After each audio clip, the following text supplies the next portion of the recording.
Bueno, Ray, es un honor estar aquí en Living Water Ministries, aquí en California. Estamos muy agradecidos de que hayas abierto tus puertas para nosotros. Para aquellos que no te conocen, que tal vez nunca te han visto, ¿podrías presentarte para los que están viendo al otro lado de la pantalla? Sí, en realidad soy un don nadie de ningún lugar sin nada más que amor por Dios. Mi nombre es Ray Comfort. Puede que notes un acento muy leve. Eso es porque soy del país de Nueva Zelanda. Nací allí 2 veces. Crecí en un hogar no cristiano. Mi madre era judía, mi padre era gentil, y cuando ella conoció a mi padre fue rechazada por su familia. Simplemente la descartaron. Así que crecí sin instrucción cristiana, sin instrucción judía, simplemente dejado a encontrar mi propio camino. Una infancia muy, muy feliz. Vivía a unos 50 metros de la playa y entrené a mi madre para que izara una bandera en el techo cuando la cena estaba lista, mientras yo estaba surfeando. Así que una infancia muy, muy feliz. Y una cosa que permanece fija en mi memoria es una experiencia que tuve cuando tenía 18 años. Fui a surfear y llevé a mi perro conmigo. Mi perro no estaba bien entrenado. No me molesté en entrenarlo. Se llamaba Jordi. Y cada vez que mencionaba que iba a la playa, él simplemente se emocionaba, corría en círculos. Un pequeño tipo feliz. Y corrió delante de mí por la acera y empezó a correr hacia la carretera. Así que grité su nombre: Jordi, Jordi, vuelve, vuelve. Y estaba tan emocionado que no prestó atención. Corrió hacia la carretera y lo atropelló un coche. Y recuerdo que fue una experiencia en cámara lenta. Recuerdo ver su cuerpo pasar por debajo del coche y salir por la parte trasera. Solté mi tabla de surf. Era una tabla nueva, la dejé caer en la carretera. Salí corriendo sin mirar, ahora lo recuerdo. Recogí a mi perrito, corrí de vuelta a casa. Me senté al pie de nuestra entrada con el perro en brazos, con un agujero en la cabeza, sangre goteando de su boca. Y miré hacia arriba y un hombre detuvo su coche frente a donde yo estaba sentado. Cruzó la calle. Era el hombre que atropelló al perro. Puso su mano sobre mi hombro y rompió en llanto. Fue tan traumático. Y esa noche recibimos una llamada del veterinario y dijo: tuvimos que dormir a tu perro. Recuerdo que por primera vez en mi vida pensé en los temas de la vida y la muerte. ¿Por qué moría la gente? ¿Por qué murió mi perro? ¿Por qué murió mi abuela? ¿Mi abuelo? ¿Por qué iban a morir mi mamá y mi papá? No tenía sentido. Y luego, comencé a trabajar en un banco. Trabajé 3 años. Conocí a mi esposa, Sue. Dejé el banco y comencé mi propio negocio. Si alguien preguntaba: ¿a qué te dedicas?, yo decía: me ocupo de mis propios asuntos. ¿Y tú a qué te dedicas? Mi negocio era una tienda de surf y una tienda de artículos de cuero. Solía hacer chaquetas como esta por encargo para la gente. Y en realidad llegué con una ola. Fue por una película llamada Easy Rider que tenía un héroe en la historia. El protagonista llevaba una chaqueta vaquera con flecos. Así que hice una porque me gustaba. Terminé haciendo unas 200 o 300. Puedo hacerlas por encargo para la gente en 2 horas. Y así que era muy, muy feliz con mi vida. Me casé con mi esposa Sue. Teníamos nuestra propia casa. Yo solo tenía 20 años. Mi propio negocio para hacer lo que quisiera. Y luego tuve una experiencia que voy a compartir con ustedes hoy, que no he contado en 50 años. Ha sido un pequeño secreto sucio. Y hay una razón por la que he guardado ese secreto. Mis hijos, que ya son adultos, ni siquiera saben sobre esto. Quiero compartirlo con ustedes porque es muy relevante para lo que estoy hablando. La escena del surf estaba compuesta por chicos que simplemente amaban la adrenalina. Cuando las olas eran buenas, se arriesgaban. Cuando no había olas, se aburrían hasta las lágrimas. Por eso eran muy receptivos a las drogas. 5 de ellos murieron. Escribí un libro llamado Mis amigos están muriendo hace años, lo cual abrió un ministerio para mí. Pero durante ese tiempo recuerdo que estaban tomando LSD. Cuando tenía unos 14 años vi en la televisión un documental sobre esta droga alucinógena llamada LSD. Y decían que era maravillosa porque ayudaba a los psicólogos y psiquiatras a llegar al fondo del corazón de las personas y descubrir lo que realmente había en lo profundo de su psique. Y se consideraba una droga milagrosa increíble, pero empezó a ser mal utilizada y descubrieron que tenía efectos secundarios terribles. Y mis amigos comenzaron a usar LSD y trataron de convencerme de que lo probara. Y yo dije: no, estoy feliz. No necesito esta cosa. Pero un día no puedo entender por qué lo hice. Pensé: voy a probarlo. Supongo que fue el poder de la presión del grupo de amigos. Mis amigos seguían presionándome. Así que fui a la casa de un amigo y le dije que quería probar LSD. Entonces él sacó una cosita diminuta del tamaño de mi dedo meñique, la cortó por la mitad y me dio las 2 mitades. Y me dijo: tómalo con un amigo. Nunca, jamás había hecho algo así antes. Fue muy surrealista para mí estar haciendo esto. Así que lo tomé y no pasó nada, más o menos. Durante la primera media hora solo escuchamos música y luego conduje a casa. Eran unas 10 millas desde donde estaba. No recuerdo haber conducido. Fue simplemente extraño. Fue muy peligroso. Y luego me dirigí a la ciudad para recoger a mi esposa recién casada. Recuerdo haberme detenido para dejar que la gente cruzara frente a mi coche, justo al otro lado de la calle, y llorar al pensar en todas esas personas que iban a morir. Estaba completamente lleno de esta emoción. Y recuerdo haber pensado para mí mismo, no le diré a mi esposa lo que he hecho porque sé que se molestaría mucho. Y decidí no decírselo. En cuanto se subió al coche, simplemente dije, tomé un poco del LSD. Fue como si mi boca hablara sin que mi cerebro estuviera conectado. Y ella simplemente me miró y dijo, estoy tan decepcionada. Y esa noche teníamos que ir a casa de sus padres. Durante 2 horas estaba tan colocado como una cometa. Y lo disimulé. Sue me cubrió cuando estallé en carcajadas sin razón alguna. Recuerdo haber visto una alucinación de mi perro, un perrito blanco, caminando a unos 20 centímetros del suelo, flotando frente al televisor. Dije, mira, ahí está mi perro. Y fue simplemente extraño. Y aquí es donde se puso interesante. Y este es el punto. Siempre que he compartido mi testimonio en el pasado, he dicho que siendo un joven feliz, miré a mi esposa, que dormía en ese momento, recién casados. Y pensé que ella podría morir. Y no tendría nada por lo cual vivir, a pesar de todos mis bienes materiales. Y las lágrimas simplemente corrían por mis mejillas, mientras pensaba en el hecho de la futilidad de la vida. Lo que no mencioné fue que lo que provocó ese pensamiento profundo fue el LSD. Ahora, permítame aclarar esto. El LSD es una droga muy peligrosa. Una amiga mía, por esa época, se cayó de un acantilado de 300 metros. Se llamaba Janet y murió bajo los efectos del LSD. Otro amigo tomó drogas, no saben qué fue lo que tomó, pero estuvo en un centro psiquiátrico durante 12 meses, y en esos 12 meses no dijo ni una sola palabra. Y esta es una droga muy peligrosa, y aún sigue siendo muy, muy popular. Pero sí me abrió la mente. Y esa noche, cuando miré a mi esposa, fue el LSD lo que sacó algo de mi espíritu que simplemente no puedo entender. Era algo tan profundo, esos pensamientos sobre la vida, la muerte y la futilidad. Y miré hacia arriba y vi una alucinación de una escalera, comenzando ancha y estrechándose a medida que subía, atravesando el techo hacia los cielos. ¿Por qué estoy vivo? ¿Por qué voy a morir? ¿Por qué voy a perderlo todo? ¿Por qué esta cosa llamada muerte va a arrebatarme todo lo que considero valioso? Mi mamá y mi papá, mi hermano y mi hermana, y todo lo que aprecio, y esa noche simplemente clamé. ¿Por qué? No clamé a Dios. Ni siquiera pensaba que Dios me estuviera escuchando. Aunque solía orar cada noche por costumbre, decía el Padre Nuestro, pero era solo algo vacío que hacía para poder dormir. Pero Dios escuchó ese clamor, y 6 meses después llegué a Cristo. Ahora, la razón por la que he guardado esa historia y no le he contado a nadie el secreto de que usé LSD fue porque, en primer lugar, yo era el director de un centro de prevención de drogas en la ciudad en la que estaba. Y estaba en una calle llamada High Street, lo cual es un nombre bastante desafortunado para un centro de drogas. High Street. Se llamaba el Centro de Prevención de Drogas. Pero lo que pasó fue que, cuando llegué a Cristo esa noche, cuando clamé, vi las palabras de Jesús en el Sermón del Monte. Habéis oído que fue dicho a los antiguos, no cometerás adulterio. Pero yo os digo que cualquiera que mira a una mujer para codiciarla, ya ha cometido adulterio con ella en su corazón. Cuando vi esas palabras, me partieron en dos. No me daba cuenta de que Dios veía mi vida de pensamientos.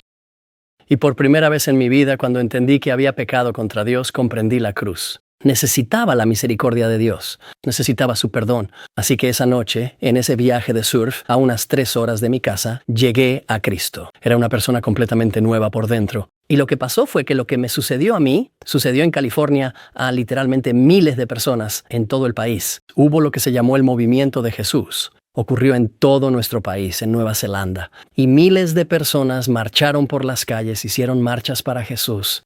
Pero lo que pasó fue que cuando llegué a Cristo, un equipo de televisión quiso saber qué me había sucedido. Ahora, yo no me veía así. Esto es razonablemente bien presentado. La idea con los surfistas es que trates de parecerte lo más posible a un alga marina.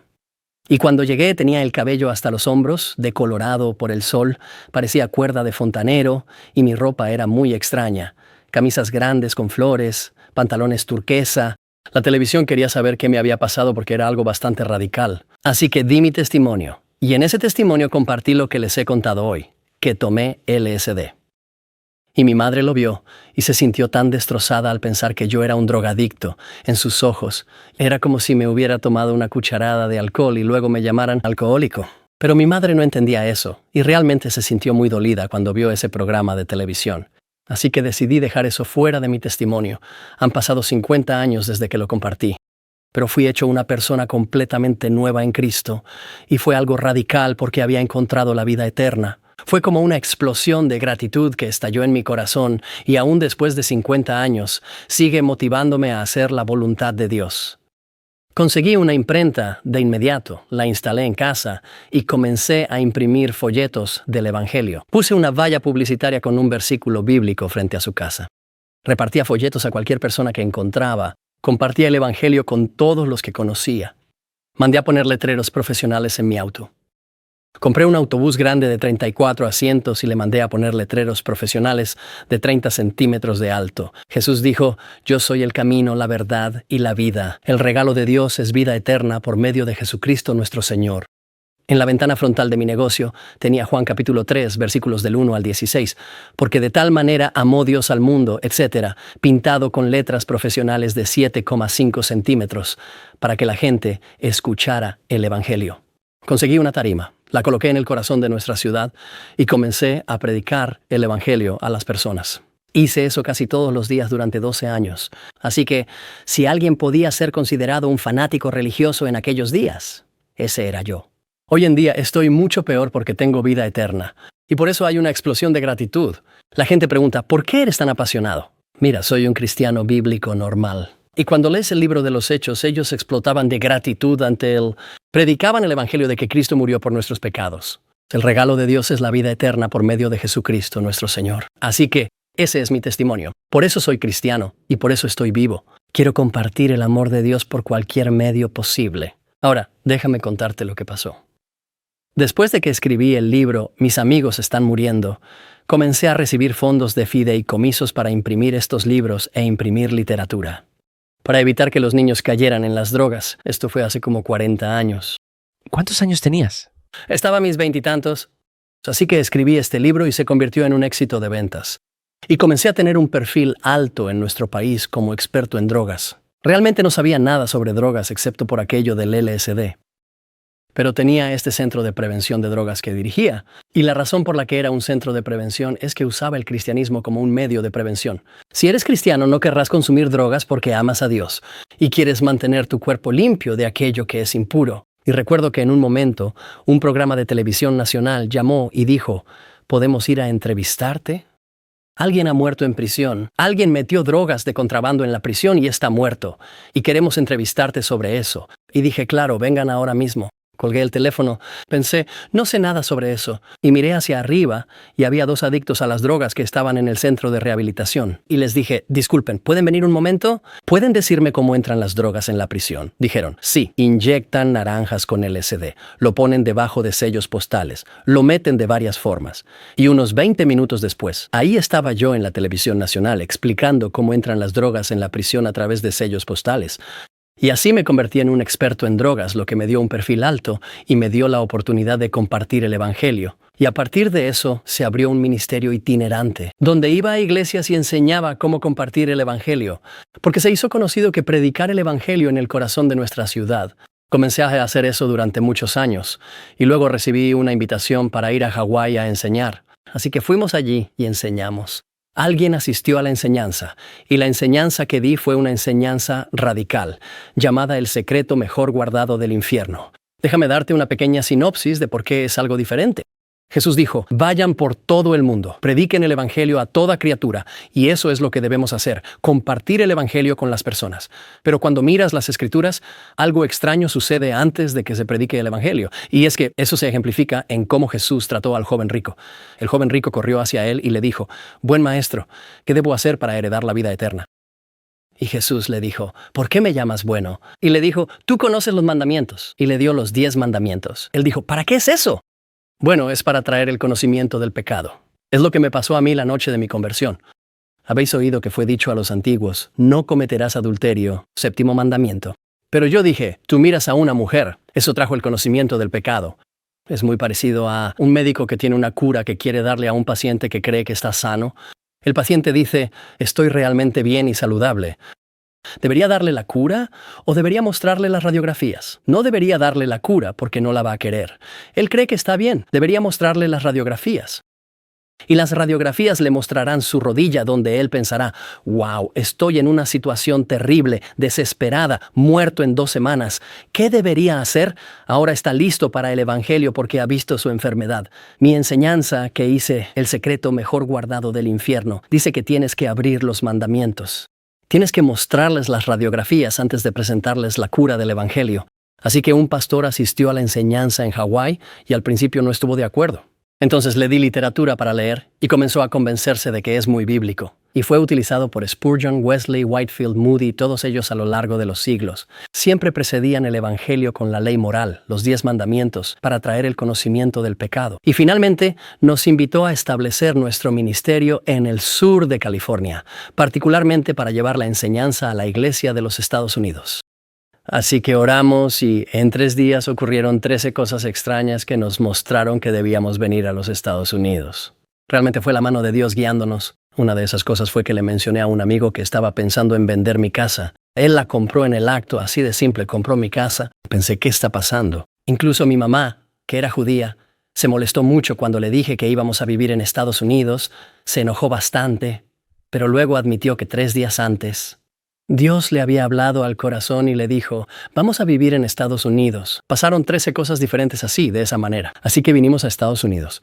Traer esta enseñanza y todo fue tranquilo los primeros 3 años. Hasta que recibí una llamada telefónica de un predicador llamado David Wilkerson, un predicador muy famoso, que escribió un libro llamado La Cruz y el Puñal, y él había escuchado la enseñanza. Me llevó en avión a Nueva York, donde compartí la enseñanza con su iglesia. Luego, otro ministro se enteró, me grabó enseñándola a 1000 pastores, y él proyectó ese video a 30,000 pastores. Así que de repente tenía este ministerio que simplemente cayó en mis manos y fue Dios abriendo puertas. Y luego, algún tiempo después, el actor Kirk Cameron, de la serie Los problemas crecen, escuchó la enseñanza. Ni siquiera comprendió lo que significaba la primera vez que lo escuchó. No le hizo sentido en ese momento, y lo escuchó de nuevo, y de repente le impactó lo importante que era.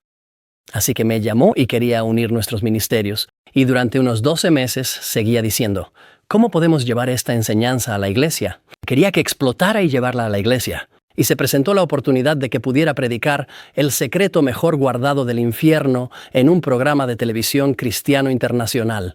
Nuestro sitio web recibió más de 1 millón de visitas, de hecho colapsó. Y la cadena dijo, vuelvan y hagan más de esta enseñanza. Él dijo, no, lo que haremos será crear un programa de televisión que enseñe a los cristianos cómo compartir su fe. Y le llamamos El Camino del Maestro, en su 9ª temporada y transmitido en 190 países. Así que estoy asombrado de lo que Dios ha hecho con este don nadie de ningún lugar, que no tiene nada más que amor por Dios. Rey, ¿cuál fue la reacción? Incluso retrocediendo un poco, ¿cuál fue la reacción de tu esposa, tu familia, tus amigos en ese momento inicial? Cuando dijiste, hey, necesito correr por Jesús. Mencionaste que tenías una buena vida, un buen trabajo, todo estaba bien, y ahora eres radical, ya sabes, haciendo todas estas cosas para el Señor. ¿Cuál fue la reacción de las personas a tu alrededor al verte transformarte de esta manera? Bueno, mi esposa, Sue, fue crecida en un hogar cristiano, así que lo entendía. Ella fue muy comprensiva. La noche de mi conversión, de hecho la llamé justo después de haberme salvado, porque ella me dejó ir a un viaje de surf. Estábamos recién casados. Ella no. Se quejó de que la dejara por 3 días para ir a un viaje de surf a 100 millas de distancia. Así que llamé y le dije, ¿estás sola? Y ella dijo sí. Y le dije, bueno, no te preocupes porque Dios está contigo. Nunca había hablado así antes. Y ella supo de inmediato lo que había pasado, así que regresé.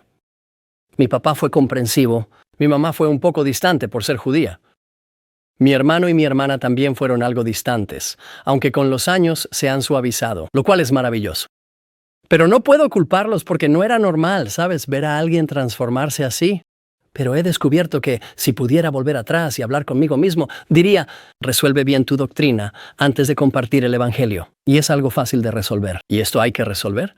¿La salvación es del Señor? ¿Dios salva a las personas? Nosotros no. Porque yo andaba por ahí haciendo que la gente repitiera pequeñas oraciones, obteniendo decisiones de casi 30 de mis amigos, porque pensaba que eso era todo lo que se necesitaba. Yo oraba, Dios, perdona mis pecados, así que tú haz esto y tendrás lo que yo tengo. Y yo creé muchos falsos conversos, y en realidad presioné a mi mamá y a mi papá, de una manera amable y amorosa, pero sí los presioné.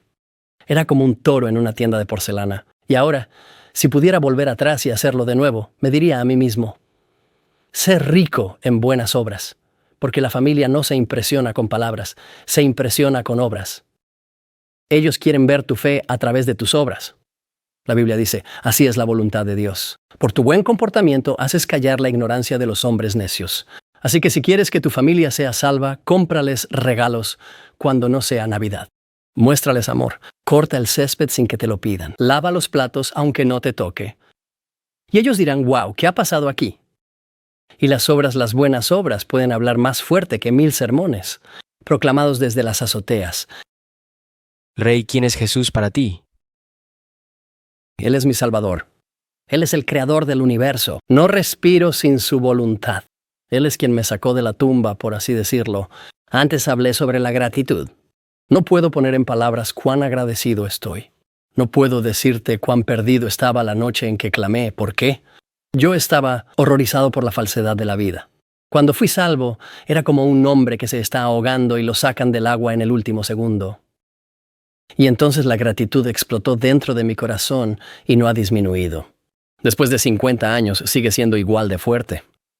Y la gratitud es el combustible de alto octanaje que me impulsa a hacer la voluntad de Dios. Si me sigues durante el día, verás que casi las 24 horas estoy sirviendo al Señor. En plena noche estoy editando videos para nuestro canal de YouTube. 2 veces al día salgo en bicicleta con mi perro que lleva gafas de sol. Vamos 2 veces al día a una universidad local, donde entrevisto a personas y comparto mi fe. Y todo eso, escribir libros, etc., está motivado por el combustible de la gratitud.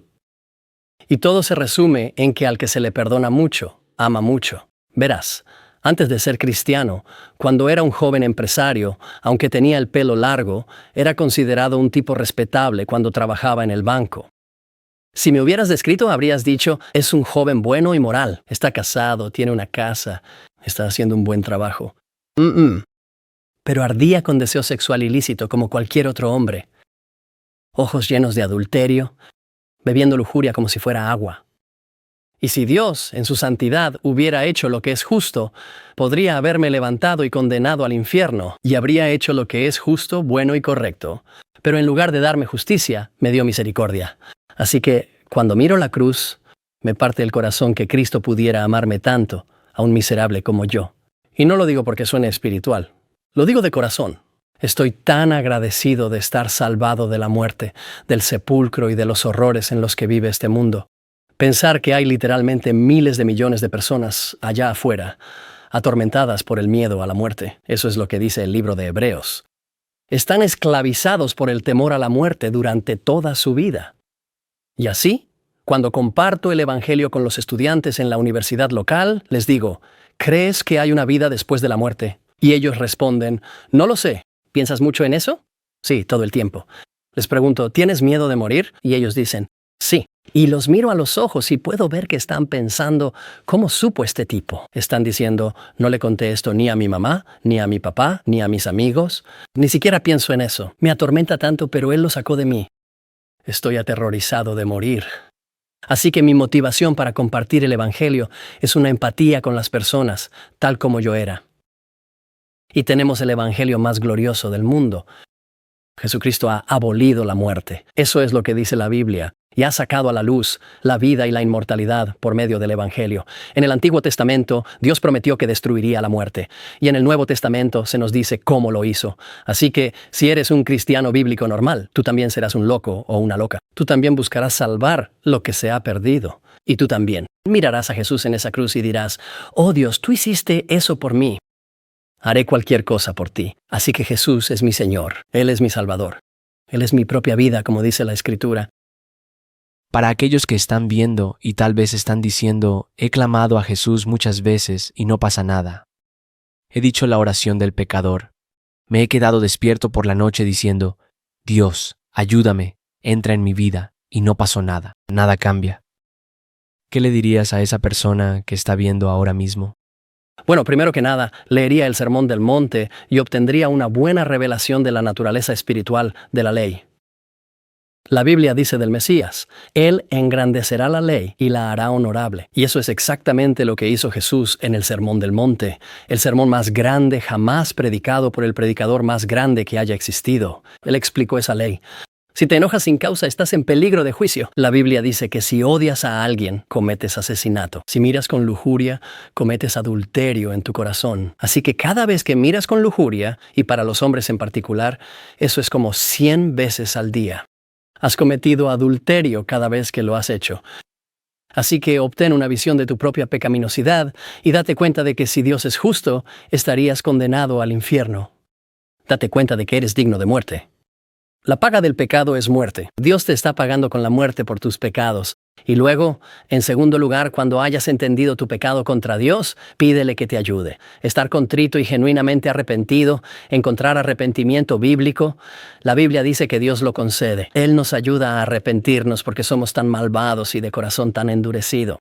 Y luego ejerce la fe. Ahora bien, la mayoría de las personas tienen un entendimiento equivocado de lo que es la fe. Algunas personas piensan que la fe es creer en Dios, a pesar de la falta de evidencia. Ridículo. Más evidencia de Dios que de cualquier otra cosa. La creación da testimonio del genio de la mano creativa de Dios. El edificio nos dice que hay un constructor. La pintura nos dice que hay un pintor. El pintor pudo haber muerto hace 100 años, pero sabemos que hubo un pintor porque las pinturas no se pintan solas. La creación, flores, pájaros, árboles, el sol y la luna, estrellas, cachorros y gatitos, el asombro ocular, milagro del nacimiento, todo lo que vemos a nuestro alrededor grita el genio de la mano creativa de Dios. Sabemos que Dios existe, no necesitamos fe. Tú no tienes fe. Hubo un constructor, sabes que hubo un constructor porque los edificios no se construyen solos. Cuando la Biblia habla de fe, se refiere a confiar en su integridad. Y la gente no se da cuenta de esto, que si tienes falta de fe en Dios, lo estás insultando. Si yo te pregunto ¿cómo te llamas? Y tú me lo dices y yo respondo no lo creo, te vas a sentir insultado. Te pregunto ¿dónde vives? Y tú dices en tal y tal calle. Y yo digo tampoco creo eso. Si no te creo significa que pienso que eres un mentiroso. Eres un embaucador. Estás tratando de engañarme. No confío en ti. Intenta decirle eso a tu jefe. No confío en ti. Te vas a quedar sin trabajo. Díselo a tu pareja. Vas a terminar durmiendo en el sofá. Confiamos en nuestros médicos, dentistas y neurocirujanos. Confiamos en los pilotos. Ejercemos la confianza en todas partes. Bueno, si podemos confiar en el hombre, que es falible, ¿cuánto más deberíamos confiar en Dios? Cuando Él dice, todo aquel que invoque el nombre del Señor será salvo, créelo. Porque la Biblia dice que el que no cree a Dios lo ha hecho mentiroso. Que ninguno de ustedes se aparte del Dios viviente por un corazón malo de incredulidad. Así como nunca desconfías de tu cónyuge, de tu neurocirujano o de tu piloto, simplemente confías en ellos, confía en Dios, confía en Él con todo tu corazón. Y no te guíes por tus sentimientos. Si yo me guiara por los sentimientos, nunca evangelizaría. Si me guiara por los sentimientos, pensaría que no soy salvo. Mi salvación depende de las promesas de Dios, y al creer en las promesas de Dios tengo gozo. La Biblia habla de gozo y paz al creer. Si yo te dijera, te voy a dar $1,000,000 en 20 minutos, y como adelanto, te doy 100,000 ahora mismo. Lo mirarías y dirías, ¡wow! Me viene $1,000,000 en media hora. Tendrías un gozo instantáneo al creer. El dinero viene en camino. ¿Sabes que viene? Bueno, cree en las promesas de Dios y tendrás gozo al creer. Tenemos gozo y paz al creer, dice la Escritura.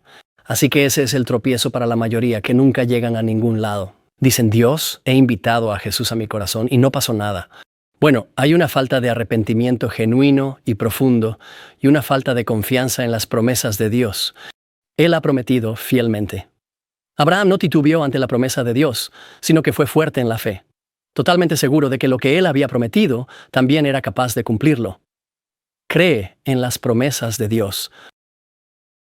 Rey, ¿cuánto tiempo llevas caminando fielmente con Jesús? Fue el 25 de abril, a la 1:30 de la mañana, en 1972, así que son como 51 años o algo así. En estos más de 50 años caminando con Jesús, ¿cuál es la lección más grande que has aprendido mientras caminabas con Él? Es lo que he sabido durante todo el tiempo que he sido cristiano, y es entregarlo todo. Una historia tonta de un niño pequeño o una pequeña historia de un niño tonto sobre un tren que quería liberarse de las limitaciones de las vías. Se llamaba Tootle o algo así. Bajaba por esta colina, miraba a los corderos y a los pequeños ponis saltando en los campos y sentía envidia. Él no quería quedarse atrapado en esas vías. Así que un día se salió de las vías y todo lo que obtuvo fue un desastre, porque un tren no está diseñado para encontrar la libertad saltando por un campo. Está diseñado para encontrar la libertad dentro de los límites de las vías. Y esa es la clave del cristianismo exitoso.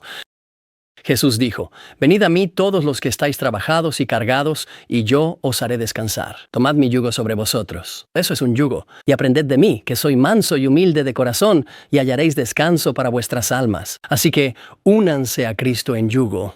Entréguenle todo. No hay nada en mi vida que haya retenido. Unos meses después de haberme convertido en cristiano, recuerdo que me arrodillé en mi negocio. Y simplemente dije, «Dios, te entrego todo. Me doy cuenta de lo que tengo ahora. Tengo vida eterna. Nada más importa. Te entrego mi negocio. Te lo entrego todo». Y creo que al día siguiente, un hombre que no conocía entró en mi tienda. Me dijo, «Estás fuera de aquí. No tienes contrato de arrendamiento. Lárgate. He comprado este lugar». Y yo estaba fuera. Me quedé sin negocio. Y empecé a hacer chaquetas desde casa. Y la ciudad vino y me dijo, «Oh, no puedes hacer esto. Esto es manufactura en una zona residencial. Tienes que salir de aquí». Así que me echaron de mi casa, haciendo chaquetas, y eso me llevó a mudarme a la plaza en el corazón de la ciudad, donde comencé a predicar al aire libre. Así que parece que la mano de Dios me guió, pero la clave fue entregarlo todo. Ese día, nada se retuvo. Él me dio todo. El aliento que respiro es por su permiso. Tengo ojos, porque Él me los dio, un cerebro que funciona, porque Él me dio una mente que funciona. Y así me di cuenta de que es mi servicio razonable. Y Pablo les dice a los romanos, «Os ruego, hermanos, por las misericordias de Dios, que presentéis vuestros cuerpos como sacrificios vivos, santos y agradables a Dios, que es vuestro culto racional. Así que entrégalo todo, y Él te lo devolverá todo». Sabes, parte de la razón por la que este canal existe es porque has sido tan insistente en compartir el Evangelio. Y en el momento en que entregué mi vida a Jesús, estaba buscando el Evangelio. Porque alguien en mi iglesia me preguntó, uno de mis líderes me preguntó y dijo, ¿qué es el Evangelio? Y no pude responder. No pude responder qué era el Evangelio. Así que comencé a buscar y me encontré con tu canal y, honestamente, me aburrí. Y la razón por la que me aburrí fue porque pensé, está diciendo lo mismo una y otra vez. Pensaba, ¿por qué está diciendo lo mismo? No sabía lo que era el Evangelio, ¿sabes? Y en algún momento el Señor me reveló que Él estaba compartiendo el Evangelio. Y cobró vida en mi vida. Y fue entonces cuando realmente creo, a través de esa semilla y de otras semillas que fueron plantadas, y muchas oraciones, obviamente de parte de la familia y amigos, entregué por completo mi vida. Y creo que esa es una de las razones principales por las que estamos aquí. Así que solo quería honrarte por tu trabajo y por lo que has hecho, y por lo que el Señor ha hecho a través de ti. Para aquellos que están viendo, que están en ese lugar, que tal vez te están escuchando ahora mismo y están diciendo, ¿sabes qué? Yo quiero entregarme por completo, quiero entregar mi vida a Jesús. Quiero tener lo que Rey tiene y quiero estar allí. Quiero hacer eso. ¿Podrías orar por los que están viendo ahora mismo? Sí, me encantaría. Gracias por compartir eso. Es muy alentador. Señor, oramos por los que están viendo, por cualquier cristiano que no lo haya entregado todo, que este sea el momento. Que presenten sus cuerpos como un sacrificio vivo, santo y agradable a ti. Ayúdales a entender que tú tienes derecho a todo lo que poseen, porque tú eres el creador de su alma y su cuerpo, y toda bendición que han recibido ha venido con tu permiso. Que en este día puedan nacer de nuevo de verdad.